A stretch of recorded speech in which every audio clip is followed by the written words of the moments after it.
This certainly isn't how I envisioned this or planned this.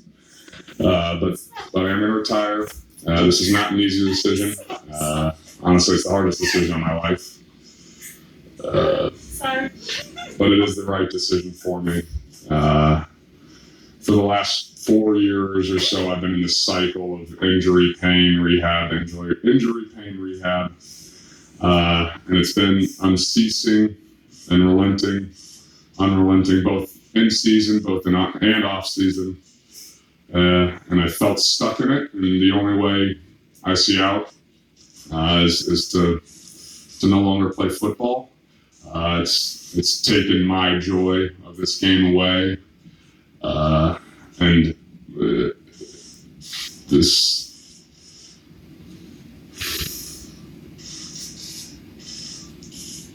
Sorry.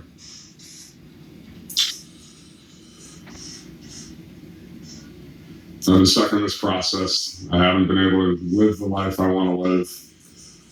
Taking the joy out of this game. And after 2016, where I played in pain and was unable to regularly practice, I made a vow to myself that I would not go down that path again. I find myself in a similar situation, and the only way forward for me is to remove myself from football in this cycle that I've been in. Come to the proverbial fork in the road. And I made a vow to myself that if I ever did again, I would choose me in a sense. It's very difficult. I love this team. I love my teammates, the folks in our building, the fans, the game of football. And as part of this team, as a member of this team, and because of how I feel, I know that I am unable to pour my heart and soul into this position, which would not only sell myself short, but the team in the end as well.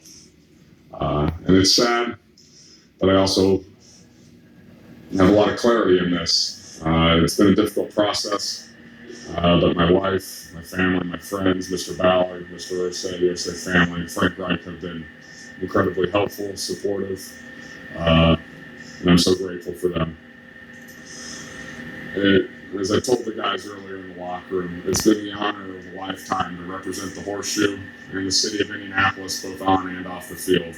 To Mr. Ursay and your family, thank you. Thank you so much. I'm so grateful to have been drafted here. Your unwavering support is incredibly appreciated. I cannot fathom another owner who loves their team as much as you do. And we feel that as players. We appreciate that as players. It permeates through the building. And from the moment, and we talked about this earlier, but from the moment I arrived in Indianapolis, I felt like I could be myself, and I felt like I did not have to fill Peyton, one of the great, of all times. I felt like I did not have to fill his shoes. I could be me. And for that, and I know that starts with the person up top. And for that, I'm very, very, very much appreciated. So many people to thank. He didn't win an award. People to thank. It's, I think, maybe fitting that Chuck was the coordinator for the opposing team tonight, because he had so many positive points and moments and such an impact on my life, and BA as well, who's obviously not here tonight, but with Tampa. All my former coaches, but it did feel a little bit full circle walking out there tonight and being able to give Chuck Pagano a hug, who provided so many great memories for me and Colts fans everywhere. Former teammates. There's a lot of guys I need to thank that I've played with that I'll get around to personally when the time is right. But I'd like to start with a couple guys that stand out. Robert Mathis, who quickly became and will always be my football hero. I love playing with him. I love watching him play. He's as good a teammate as I've ever had. Reggie Wayne, what a thrill it was to throw to him. What a thrill it was to throw to you. I thank you for the incredibly positive impact you had on a young player in this league. So many wonderful guys like Joe Wright, Jack Newhart, so many great linemen that I had a chance to play with. And I was a part of some amazing quarterback rooms that helped me grow and become a man in this game. Clyde Christensen, who ran it for a while with Drew Stanton and Chandler Harnish, Shoddy and Scotty Tolzien, especially Matt Hasselbeck. I know Matt was a great great influence on me. I learned so much from all of y'all, and so many of y'all are lifelong friends. They are lifelong friends, and again, I'm much appreciated for that. So I'm gonna take a moment. I guess fitting that I'm in my retirement press conference in an athletic shirt, and I look pretty ratty up here after games. So sorry, Mom, I can't have a better appearance right now. There's so many people in the Colts organization that make it run that folks maybe don't know about, but they do an incredible job. Doug, Troy, and the crew, Pete Ward, everybody in the cafeteria, Tex, and the security staff done an amazing job for me. Everyone in the scouting department on the personnel side, or Todd Visvari and Matt Turpinning picked me and a bunch of other Stanford guys up my rookie year from Indianapolis Airport and took me to Jason's Deli in Carmel for my first meal in Indianapolis as a Colt. And, it was awesome. The training staff and the medical attention I've received here has been incredible. Bone Doctor, EB, Carrie, Kyle, Marcus, Kara, Wally, all the doctors, the help and care has been top notch, especially in times that are tough, which is usually when you're seeing the doctor or the trainer. David Thornton, a simple thank you for your compassion. Matt Conti and the PR team. Matt, you have a thankless job wherever you are, and you do a great job at it. So thankful for you. Our strength staff, Rusty, Rich, Zane, and Podell. I do feel like I'm missing folks in the building, but so many of you have helped me in so many ways, and I'll have a chance to come say thank you. You know who you are. And there's some folks out of the building, Tom, Willem, Yost, and Karen. Thank you so much. My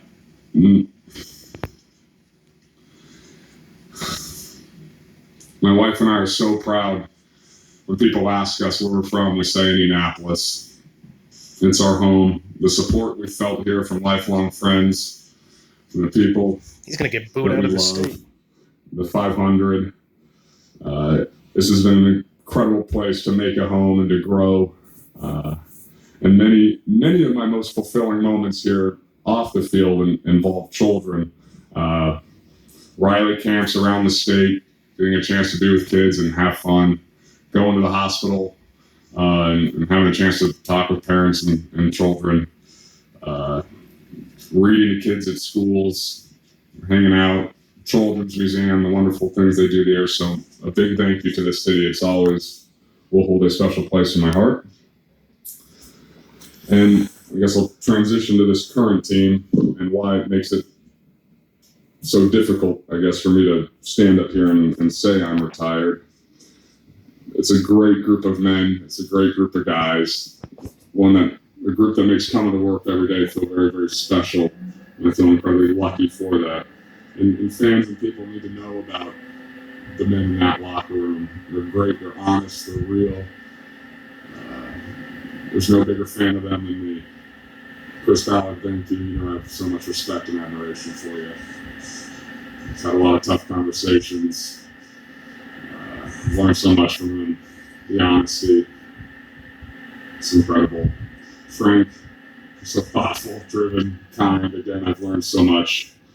So, there are times last year I'd have to pinch myself and say, is this for real? Am I allowed to have this much fun on a football field? And it started with you. Nick Sirianni and Marcus Brady. It's the same. Gonna miss being with them every day. They're good people. All the rest of the staff, they make coming into work with joy, and something that I certainly will miss. And I don't, coming back last year and playing, a lot of people had a lot of help me in a lot of ways, and they'll never know how important that was to me. And I'm, again, so appreciative. And my teammates, I feel so conflicted because of my love for these men. But it is clear to me that's what's best for this team is me. It does not involve me.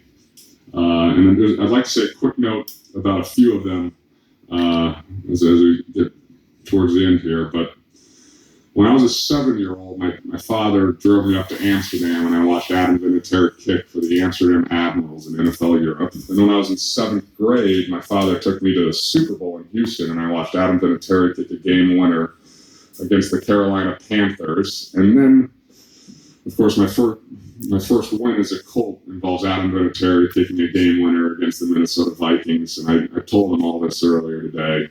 I stand in awe of Adam Vinatieri. He's a great man, a great teammate, and again, he's one of those guys. I'll tell my grandkids I got to play with him. The guys on the O line: Braden, Glow, Ryan, Q, Hagrid, Loraven, Damer, Josh, and of course Anthony. They've been a pleasure to play around. There's so many more that I've played with in the past, but they were a big part of last year being very special for me, obviously the success of the team. And I'm so grateful and appreciative to have had a guy like Anthony Costanzo be in the building from the day I walked in. Jacoby Brissett is an awesome dude. He's got a bright future. He's diligent, sharp, loves football. I hope I can continue to support him in different ways. I am so grateful for our friendship. On a personal, getting a little more personal, but coming back into the building early last year, I was very jealous and resentful of this fun, happy dude that was in my spot as a quarterback on this team. I obviously didn't have a lot of confidence in myself at that time either, but I could not have been more wrong. And he helped me grow in so many ways. He's a lifelong friend. He means so much to me. He's a big part of me having one of the more rewarding years of my football life last year. I cannot wait to support him and see him lead this team. I'm excited for the future of the Colts in large part because of Jacoby and also all the other men in that locker room. There's so many guys on offense and defense that I've had the pleasure to play with. Clayton Gathers I love watching Clayton Gathers run around and play football. All the running backs and Raffy, the tight ends. Eric Ebron was fun to play with. I'm so excited for his future. He's a great friend. Mo, Jack Doyle, Jackie Jack and I have been through a lot together. I'm going to miss him a lot on the football field, but we're friends forever. And the rest of the guys, I have so much respect and love. And it runs so deep in me for them, and I hope they feel that because I know so many guys in that locker room have had such a significant impact on my life in so many ways. And lastly, in terms of guys on this team, T.Y. Hilton. I had more fun throwing the football at T.Y. than should be allowed, probably. When I was away in 2017 for the latter half of the season, I had to figure out why I wanted to come back and play football. And I boiled it simply down to the fact that I like throwing the ball to my friends, and I love throwing the ball to T.Y. Hilton. He's the best football player I've ever played with. He's a better teammate than he is a football player. In conclusion, my folks who aren't here tonight, but Mom, Dad, Mayor, Emily, There it is. He's current. Uncle Will.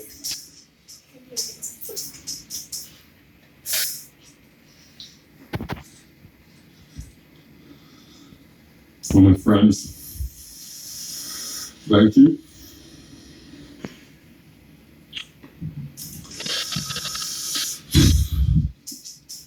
And my wife, Nicole, thank you. I love you.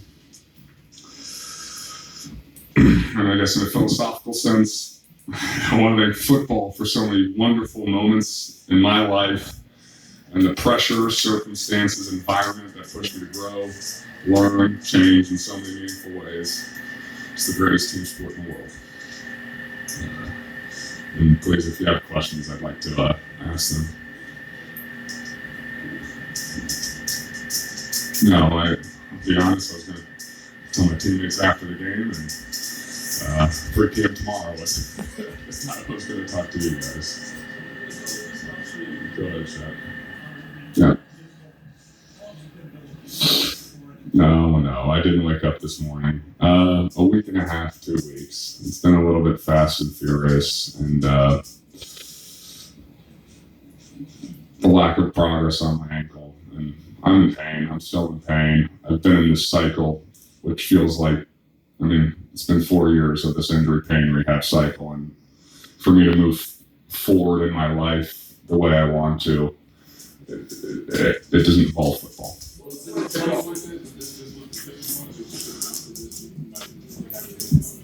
Yeah, I don't. I guess that's the reality. Is I had this, and I've had this, and so I don't know if tipping point, but it's shoulder and the ankle and this and it's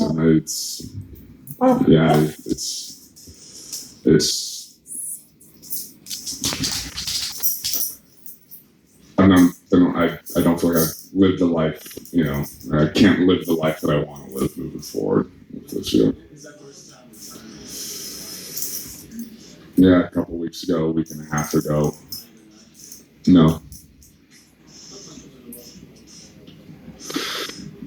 Yeah, I feel quite exhausted and quite tired. I do know once I hit the sort of point where I felt like I knew what I needed to do for myself and talked to Nicole and my folks and some close friends and family and then had some very difficult conversations with Mr. say Frank and Chris, but it did feel like in a sense a weight was lifted then, but it's it's been tiring. I feel tired, and not just in the physical sense.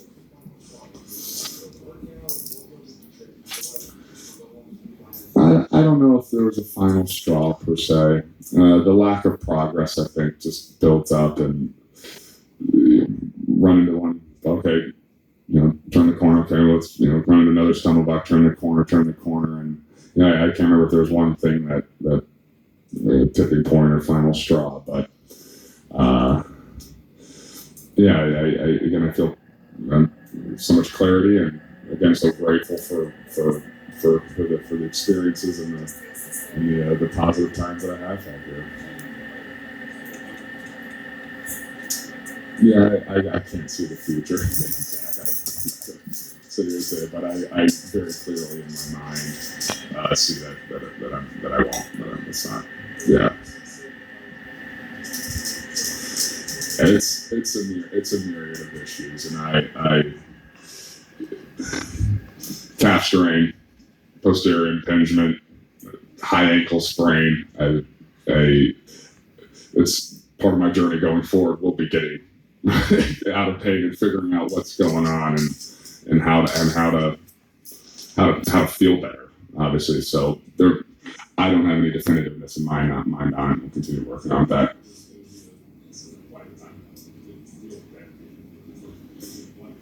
Yeah, Good camera work. I'm not, so it's right about that.